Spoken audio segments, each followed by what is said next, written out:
அனைவருக்கும் வணக்கம். பாருஷ்யம் என்ற அசுர லட்சணத்திலிருந்து விடுபடுவது எப்படி? அது ஏன் வருது? அப்படிங்கிற மாரி ஒரு கொஸ்டின் கேட்டிருக்கோம். அந்த பாருஷ்யத்துக்கு ஞானதேவர் கொடுத்த விளக்கம் கொடுமைக்காரன் அப்படிங்கிறாரு. "உள்ளும் புறமும் கொடுமையாக இருப்பான்" அப்படின்னு சொல்லி. வெளி தோற்றத்துக்கு பார்க்கும்போதே கொடுமைக்காரன் மாரி இருப்பான். உள்ளுக்குள்ள மனசும் சொல்ல தேவையே இல்ல. அவ்வளவு கொடுமையா இருப்பான் அப்படின்னு சொல்லியிருக்காரு. அவர் என்ன சொல்றாருன்றத முதல்ல நான் படிச்சுர்றேன். "மனசு சர்ப்பத்தின் புத்தாயும்" சர்ப்பம்னா விஷம். சரியா? மனசு ஃபுல்லா விஷம் நிறைஞ்சிருக்கு அப்படின்னு ஆரம்பிக்கிறாரு எடுத்த உடனேயே. கண் பார்வைகள் பான வருஷமாயும். இப்போ நம்ம கண்ண வச்சு பார்க்குறோம் அப்படின்னு எப்படி சொல்றது? ஏதாவது எக்ஸாம்பிள் காட்டணும் அப்படின்னா, அப்படின்னு சொல்லிட்டு அந்த பார்க்குற பார்வையே பயமுறுத்துற மாரி இருக்கிறது. சரியா? ஒருத்தன் பார்க்கும்போதே அவன்கிட்ட பேசணும்னு தோணணும். அவன் பார்க்கும்போதே நம்ம பிச்சுக்கிட்டு ஓடிடணும்னு தோணக்கூடாது. அந்த மாரி கண் பார்வைகள் பான விருட்சம்னா என்ன?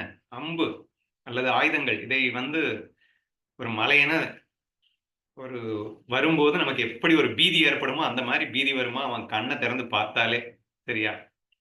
கண் பார்வைகள் பான வருஷமாயும், வார்த்தைகள் நெருப்புத் தணல்களை வாரிக் கொட்டுகின்றனவாகவும். இதுதான் ரொம்ப மோசமான எல்லாரும் யூஸ் பண்றது. ஏன்னா கண்ண கூட எத்தன பேர் யூஸ் பண்றாங்கன்னு தெரியல. எனக்கு தான் வாய் இருக்கு, எனக்கு தான் நாக்கு எப்படியோ நான் சொல்லலன்றதுக்காக பேசுவான் பாருங்க. அடுத்தவனுக்கு ஒரு ஃபீலிங் இருக்கு. அவனுக்கு இப்படி பேசினா வலிக்கும். அவன் எப்படிதான் அந்த மூளை யோசிக்கும்னு தெரியாது. என்ன பேசினா அப்படியே அவனுக்கு வலிக்கும் அப்படிங்கிறத யோசிச்சு, யோசிச்சு, யோசிச்சு அவ்ளோ அழகா பிளான் பண்ணி பேசக்கூடிய ஆட்கள் தான் இருக்காங்க. ஸோ, ஆ கொடுமைக்காரர்கள்னா வார்த்தைகளாலேயே கொடுமைக்காரன்னா கையால, கம்பால அடிச்சு கொடுமை பண்றது. அதுவும் கொடும தான். ஆனா, அத விட ஒரு மோசமான கொடுமை இந்த வார்த்தைகளாலேயே கொடுமை பண்ணிறது. "தீயினால் சுட்ட புண் ஆறும் உள்ளாரும். உள்ளாரும் ஆறாதே நாவினால் சுட்ட வடு" அப்படின்னு வள்ளுவர் சொல்ற மாரி பார்த்தீங்கன்னா, இந்த நாக்குன்றது ஒரு மோசமான ஆயுதம். இத வச்சுட்டு கொடுமைகள் பல செய்பவர்கள் இன்னும் நெறைய பேர் நம்மகிட்ட நம்முள் கூட இருக்கிறார்கள் என்று தான் நினைக்கின்றேன்.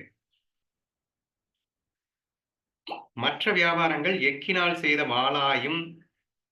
எக்கு அப்படின்னா ஒரு இரும்பினுடைய ஒரு தன்மை மிகவும் ரொம்ப ஸ்ட்ராங்கா இருக்கக்கூடியது. மற்ற வியாபாரங்கள்னா கை, கால்கள், மற்ற உபகரணங்கள், மற்ற கரணங்களால் நாம் செய்கின்ற அந்த விஷயம் கூட கத்தி மாதிரி. கத்தி என்ன பண்ணும்? எல்லாரையும் கஷ்டப்படுத்தும். அந்த மாரி கஷ்டப்படுத்தக்கூடிய ஒரு விஷயமாக அவன் செய்வான். இப்படியே உள்ளும் புறமும் மிக்க கொடுமை உள்ளவனாய் எவன் இருப்பானோ, அந்த கேடுகெட்ட மனுஷ்யன் பாருஷ்யத்தின் அவதாரம் என்றறி. ஞானதேவர் வாயிலிருந்து இப்படியெல்லாம் வருது. சரியா? ஸோ, கேடுகெட்ட மனுஷன் பாருஷ்யத்தின் அவதாரம் என்றறி, இனி அஞ்ஞானத்தின் லட்சணங்களை சொல்லப் போகின்றேன் அப்படின்னு சாரி. வேறொரு லட்சணத்த சொல்லப் போறாரு. அடுத்து அத பார்க்கலாம். இப்போ அந்த பாருஷ்யம் அப்படின்னா என்ன? அப்படிங்கிறது நமக்கு தெரிஞ்சு போயிடுச்சு. இத கேட்ட உடனே அவங்க எல்லாருக்குமே என்ன தோணிடுச்சு அப்படின்னா, இதெல்லாம் நம்மகிட்ட இல்லவே இல்ல. இது ரொம்ப ச்சே! இப்படியெல்லாமா நம்ம இருப்போம்? அப்படிங்கிற மாரிலாம் அவங்களுக்கு ஒரு ஃபீலிங் வருது. பட் இந்த குணம் எல்லார்கிட்டயும் இருக்கு அப்படிங்கிறது தான் உண்ம. ஆக்சுவலா அசுர லட்சணத்தில எடுத்தோனே பார்த்தீங்கன்னா, டம்பம்ன்னாரு, தர்ப்பம்ன்னாரு, அப்புறம் என்ன சொன்னாரு, அபிமானம் அப்படின்னாரு, குரோதம் அப்படின்னாரு. எல்லாமே ஒரு ஈகோ அப்படிங்கிற அந்த வேர்ல இருந்து புறப்பட்ட அந்த விஷயங்கள் தான் இது எல்லாமே இல்லையா? டம்பம்னா நான் தான் எல்லோராலும் புகழப்பட வேண்டும்ங்கிறான். தர்ப்பம்னா உயர்வானவனாக இருக்க வேண்டும்ன்னான். ஈவன் அபிமானத்திலயும் அதுதான் வந்தது. குரோதத்தில அடுத்தவன் சந்தோஷத்த பார்த்தாலே பொறுக்க முடியல அப்படின்னான். ஸோ இந்த குவாலிட்டீஸ்ல இருக்கக்கூடிய அந்த ஸ்டெப் பை ஸ்டெப்பா அந்த 4 குணங்கள் இவன்ட்ட இருந்ததுன்னா, அந்த 4 குணங்கள் இருக்கிறவன் கண்டிப்பா 5வது குணத்துக்குள்ள ஆட்டோமேட்டிக்கா வந்துருவாங்கிறேன் நான். சரியா? நீ இந்த 4 டெஸ்ட்ராய் பண்ணா தான் 5வதுக்கு போகாம இருக்க முடியும். உனக்கு மனசுக்குள்ள நீ பெரிய ஆளா இருக்கணும், எல்லாவனும் புகழணும் அப்படின்னு ஆசை வச்சிருக்க. நீ தான் எல்லாத்துலயும் டாப்பா இருக்கணும். எவனும் உனக்கு முன்னாடி சந்தோஷமா இருக்கக்கூடாது. நீ தான் சந்தோஷமா இருக்கணும். இப்படி எல்லா குணங்களும் உன்கிட்ட இருக்கும்போது, குவைட் நேச்சுரலி அதெல்லாம் நடக்கலன்னா என்ன ஆகும்? முதல்ல குரோதாக்னி வெளிப்படும். அந்த குரோதாக்னி என்ன பண்ணும்? கொடும தானங்க பண்ணும்.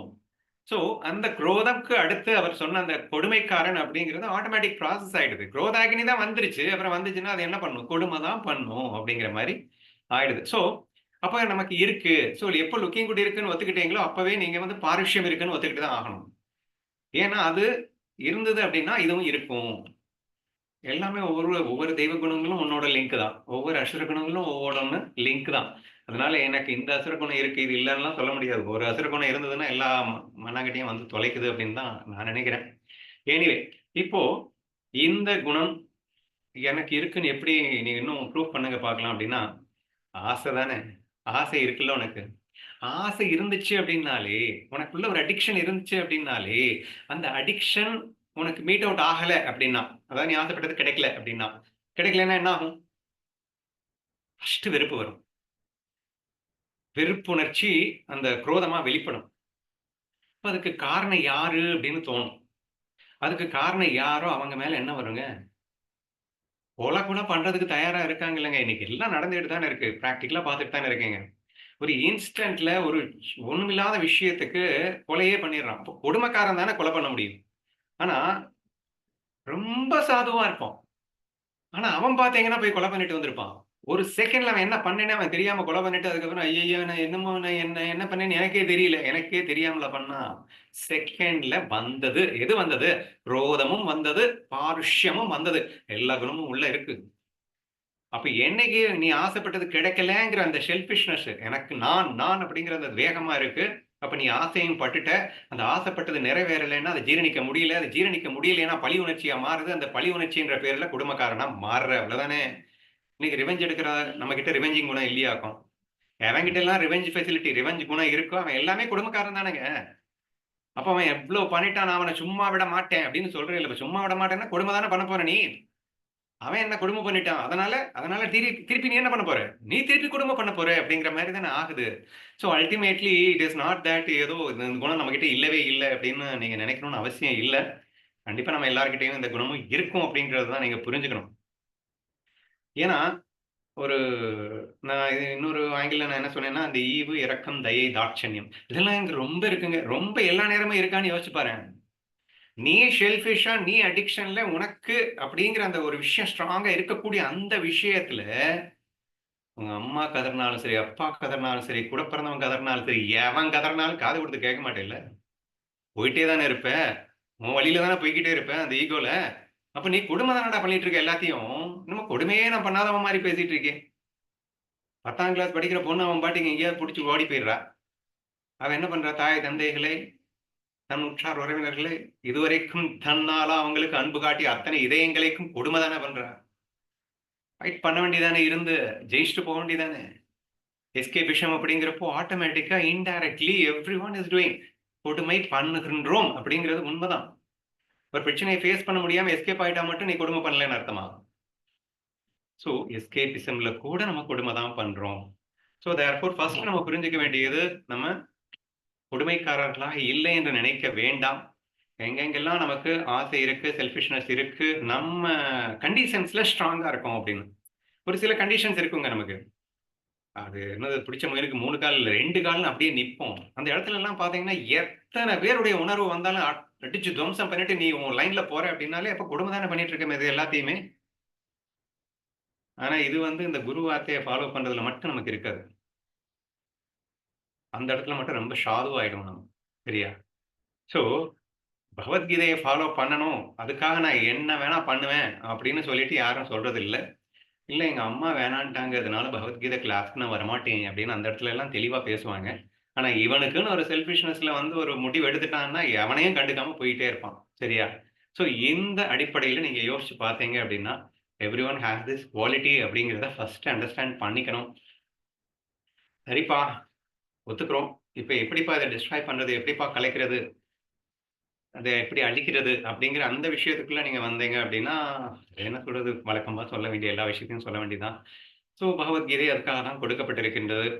சத் சங்கம் அதுக்காக தான் கொடுக்கப்பட்டிருக்கின்றது. ஞானிகள் எவ்வளவோ விஷயங்கள், உபநிஷத்துக்கள் அப்படின்னு சொல்லிட்டு 1, 2 இல்ல. எல்லாருமே ஒரு விஷயத்த சொல்லிட்டு இருக்காங்க. என்ன சொல்லிட்டு இருக்காங்க? Love is the key factor அப்படிங்கிறான். அன்பு ஒன்றினால் மட்டுமே இந்த எல்லா அசுர குணத்தையும் அழிக்க முடியும். குடும்பக்காரர் மட்டும் இல்ல. எல்லா அசுர குணத்தையும் அழிக்கணும்னா, நீ லவ் அப்படிங்கிற ஒரு கான்செப்ட்க்குள்ள வரணும் அப்படின்னு. லவ்னா என்னப்பா? லவ்னா எவனுக்குமே என்னன்னே தெரியல. லைக்ஸ் தான் லவ்ன்னு வேற தப்பா புரிஞ்சுட்டு இருக்கான். லவ்னா love is equal to love all அப்படிங்கிற கான்செப்ட்க்குள்ள வந்தா தான் நீ லவ்ல இருக்கன்னு அர்த்தம். உலகில் உள்ள அத்தனை பேரையும் பாசிட்டிவ், நெகட்டிவ் என்ற எந்த பாகுபாடும் இல்லாமல் அத்தனை பேரையும் நேசிக்கக்கூடிய மனப்பாங்கு ஒருவனுக்கு இருக்கும் என்றால் அவன் அன்பில் இருக்கின்றான் என்ற அர்த்தம். Apart from the people, success, failure, புகழ், இகழ், so whatever happens in and around you, அப்ப கூட நீ எல்லாத்தையுமே சுவைக்க முடியும் என்றால் நீ அன்பில் இருக்கின்றாய் என்ற அர்த்தம். அல்லது இன்னொரு பேர் அன்புக்கு சமபாவனா அப்படின்னு ஒரு வார்த்தையை சொல்றான். ஸோ ஆல் இஸ் டேஸ்ட் அப்படின்னு சொல்றோம். ஸோ இந்த மாதிரியான விஷயங்கள் உன் குணம். இந்த குணத்தை நீ வளர்த்துக்கிட்டேன்னா, இதுக்கு பேர் அன்புன்ற குணம். இந்த அன்புன்ற குணம் வந்துச்சுன்னா எல்லாமே டிஸ்ட்ராய் ஆயிடும். That is such a powerful technique. அந்த அன்புக்கு முன்னாடி எந்த அசுரனும் நிக்க முடியாது. அன்பு இல்லாதவன் கிட்ட தான் இந்த எல்லா அசுர குணங்களும் உள்ள வந்து உட்காந்துக்கிட்டு டான்ஸ் ஆடிக்கிட்டு இருக்கும். சரியா? அப்ப லவ்வ கல்டிவேட் பண்ணு. எப்படி கல்டிவேட் பண்றது?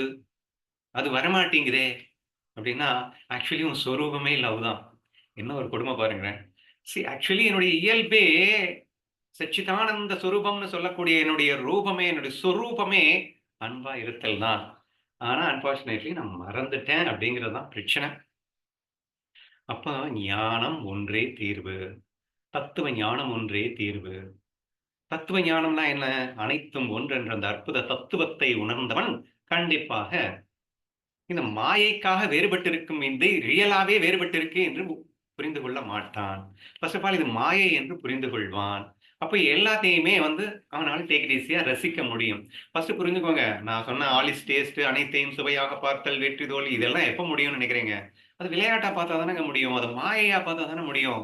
உண்மை நினைச்சா கண்டிப்பா ஏத்துக்காதுல்ல நம்ம மனசு. அப்போ எல்லாத்தையுமே ரசிக்கணும் அப்படின்னு சொன்னா, ஒரு சினிமால எல்லாத்தையுமே சும்மா நாச்சுக்குன்னு நினைச்சு பார்த்தீங்கன்னா, வில்லனுக்கு கூட வந்து இன்னைக்கு ரசிகர் மன்றம் வச்சுக்கிட்டு நீங்க கொண்டாடலாம். ஏன் ரசிக்க முடியுது அப்படின்னா, அது சும்மா இருக்கும். உண்மையான கொடுங்கோலனுக்கு எவனாவது ரசிகர் மன்றம் வச்சு பண்ண முடியுமா? Is it possible like that? இல்ல இல்லையா? ஸோ அந்த மாதிரி நீங்க யோசிங்க. ஸோ நான் பெருசாலாம் ஒண்ணும் சொல்லல சொல்யூஷன் இன்னைக்கு. ஃபர்ஸ்ட்டு அந்த கொடுமை அப்படிங்கிறது எங்கேருந்து வருதுன்னா, அகங்காரம், ஆசை அப்படிங்கிற ரூட்ல இருந்து தான் வருது. செல்ஃபிஷ்னஸ் அப்படிங்கிற ரூட்ல இருந்து தான் வருது. அப்போ அந்த ஈகோ, செல்ஃபிஷ்னஸ், ஆசைகள் இதெல்லாம் நொறுக்குனா மட்டும் தான் இந்த கொடுமைக்காரன் அப்படிங்கிற பட்டத்துல இருந்து நம்ம வெளிய வர முடியும். அதுக்கு நீங்க என்ன பண்ணலாம் அப்படின்னா, தி பெஸ்ட் நான் சொல்றது அந்த ஐ ஆம் ஆல் அல்லது ஆல் இஸ் ஒன் அல்லது கிருஷ்ணா ஃபீல் அனைத்தும் கண்ணன் இது வெறும் கிருஷ்ணமாய விளையாட்டு இதெல்லாம் வந்து வேற லெவல்ல ஹெல்ப் பண்ணக்கூடிய ஒரு அற்புதமான விஷயங்களாக இருக்கக்கூடும். அப்படி இல்ல, எங்களுக்கு அந்த அளவுக்கெல்லாம் புரிதல் இல்ல.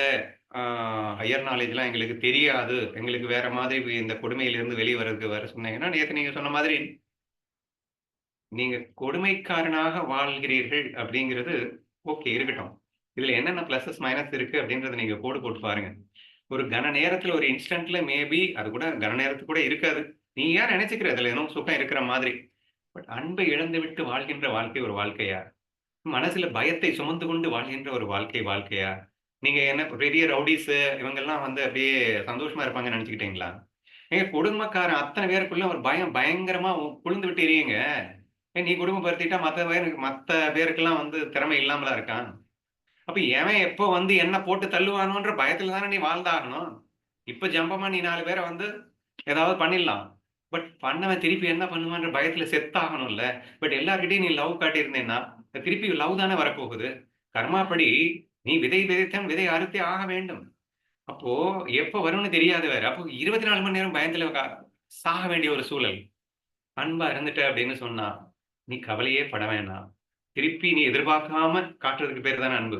அன்பு ஆட்டோமேட்டிக்கா உனக்கு காட்டுவாங்க. ஆனா கூட நீ எதிர்பார்க்க மாட்ட. ஸோ சச் அ சிம்ப்ளஸ்ட் திங் தான் இந்த ஞானம். பட் அன்பார்ச்சுனேட்லி நம்மளால அத ஃபாலோ பண்ண முடியல. ட்ரை பண்ணுங்க. தொடர்ந்து சத்சங் கேளுங்க. மனமா சூழலா என்று ஆராய்ந்து உன் மனதை புனிதப்படுத்துவதற்குண்டான முயற்சிகளை முதலில் செய்ய வேண்டும். கர்மயோகம் சூப்பர்ப் திங்க. சேவை பண்ணணும். எல்லாத்தையும் ஒண்ணா பார்க்கணும். எனக்கு மட்டும் தான் வாழ்க்கை. நான் சுயநலமா வாழ்றத விட்டுட்டு, அடுத்தவங்களுக்காக வாழ்றதுல சுகம் காணும் குணத்த கொஞ்சம் கொஞ்சமா வளர்த்துக்க ட்ரை பண்ணணும். This is what we call as the karma யோகான்னு பிகினிங்ல அவங்க சொல்லியிருக்காங்க. இறைவன நம்பணுங்க. இந்த இறைவன் மேல நம்பிக்கை ஏன் வரமாட்டேங்குதுன்னு எனக்கு தெரியல. நம்மளும் லட்சம் தடவ டிஸ்கஸ் பண்றோம். டேய் you are all guided by the biggest force. பஞ்சபூதங்கள் இல்லாம உன்னால வாழ்ந்துட முடியுமா? ஒரு மூச்சுக்காத்து இல்லாம உன்னால வாழ்ந்துட முடியுமா? ஒரு செகண்ட் அந்த ஃபோர்ஸ் நின்னது அப்படின்னா, நீ ஸ்டன் ஆயிடுவடா. எல்லாமே பேசினாலும் அது என்னவோ தெரியலங்க. இந்த ஈஸ்வரன் மேல நம்பிக்கையே வரமாட்டேங்குது. அப்போ ஒருவன் இருக்கின்றான், அவன் தான் அனைத்தையும் பார்த்துக் கொண்டிருக்கின்றான்ற ஒரு ஃபீல் வந்துட்டா கூட, யார் மேலயும் நமக்கு நம்மள அடிச்சு துன்பப்படுத்துறவன் மேல கூட நமக்கு கோவம் வராது. அவன் இருக்கின்றான் அப்படிங்கிற அந்த ஃபீல் ஆட்டோமேட்டிக்கா நமக்கு நம்ம என்ன பண்ணணும்? அவன் பார்த்துட்டு தானே இருக்கான். அவன மீறி ஏதாவது பண்ணிட முடியுமா? Let it be. இப்போதைக்கு அவன் இறைவன் பிரசாதமாகவே நான் அனைத்தையும் எடுத்துக் கொள்கிறேன். செய்ய வேண்டியதை அவன் பார்த்துக் கொள்வான். சந்தோஷமா இருக்க முடியுங்க. ஈசியஸ்ட் அண்ட் சிம்பிளஸ்ட் வே. பக்தி அப்படிங்கிறது கஷ்டமான ஒரு விஷயம் எல்லாம் இல்ல. ஈஸ்வரன் மேல நம்பிக்கை வந்தா ஆட்டோமேட்டிக்கா அவன் மேல பக்தி வந்துருங்க. ஏன்னா சச் எ பவர்ஃபுல்லான மேன் மட்டும் இல்ல, அவன் நம்ம மேல அவ்ளோ லவ் காட்டிட்டு இருக்கான். அப்ப இந்த விஷயம் புரிஞ்சா போதாதா அவன் கிட்ட பக்தி வர்றதுக்கு? சோ தேர்ஃபோர் கர்ம யோகம் பண்ணுங்க, பக்தி யோகம் வாயிலாக இறைவனை நம்புங்கள். அவன் தான் அனைத்துமாக இருக்கின்றான் என்று புரிந்து, அவன் அன்றி அணுவும் அசையாது என்ற ஒரு ஆழமான புரிதல் வந்துச்சுன்னா, யார் மேலயும் கோபமே வராதுங்க. இப்ப இன்னைக்கு வரைக்கும் ஆ நம்ம நண்பர் ஒருத்தர் அடிக்கடி கேள்வி கேட்டுட்டே இருக்காரு அப்படின்னு சொன்னேன் இல்லையா? அவரு பாவம் எனக்கு ரொம்ப ஆச்சரியமா இருக்கு. அவர் keep on he is raising a question that இத்தனை கொடுமைகள் நடக்கின்றனவே! நாம் பார்த்துக்கொண்டு சும்மா இருந்தால் எப்படி? ஆன்மீகவாதிகள் எல்லாம் சும்மா இருந்தால் எப்படி? கர்மா என்று ஏற்றுக்கொண்டு போனால் எப்படி? என்று அவர் keep on he is raising the question. அவர்கிட்ட இன்னைக்கு அதுதான் சொன்னேன் நானு. ஏங்க இறைவன் மேல உங்களுக்கு நம்பிக்கை இருந்தா எந்த அளவுக்கு உங்க மனசு பதறாது? அவன் அன்றி அணுவும் அசையாது. அவன் கைடன்ஸ்ல தான் எல்லாமே நடந்துட்டு இருக்கு. அவன மீறி யாரும் எங்கேயும் போயிட முடியாது. Believe in him and keep your mind under rest. உங்களால முடிஞ்ச வரைக்கும் நீங்க வந்து அதர்மத்தை எதிர்த்து ஃபைட் பண்ணுங்க வேண்டாங்கல. But don't get spoil yourself by always thinking on that அப்படிங்கிற மாரி சொல்லியிருந்தேன். So please believe in God அப்படிங்கிறது மிகப்பெரிய அளவுல உங்க கொடுமைக்காரனா ஆக்காது. நீங்க கடவுள் மேல நம்பிக்கை இருக்கிறவன் எவனும் கொடுமைக்காரனா இருக்கவே மாட்டான் அப்படின்னு நினைக்கிறேன். So try to create a bhakti and of course ஞானம் தான் முதல்லயே சொல்லிட்டோமே. அது வந்துச்சு அப்படின்னா, ரொம்ப ரொம்ப ஈஸி. பட் ஞானம் முதல்ல எனக்கு வரல அப்படின்னா, யூ கேன் ட்ரை த்ரூ கர்ம யோகா அண்ட் பக்தி யோகா. அது வழியா உங்கள் மனம் ஆட்டோமேட்டிக்கா சுத்திகரிக்கப்படும். அப்போ இந்த தத்துவ ஞானம் அழகாக உங்களுக்கு விளங்கும். ஒன்ஸ் தத்துவ ஞானம் விளங்கிடுச்சு அப்படின்னா, எவ்ரிதிங் இஸ் ஓவர். கொடுமைக்காரன் என்ற பட்டம் நமக்கு வராது. இதுவே எனது பதில்.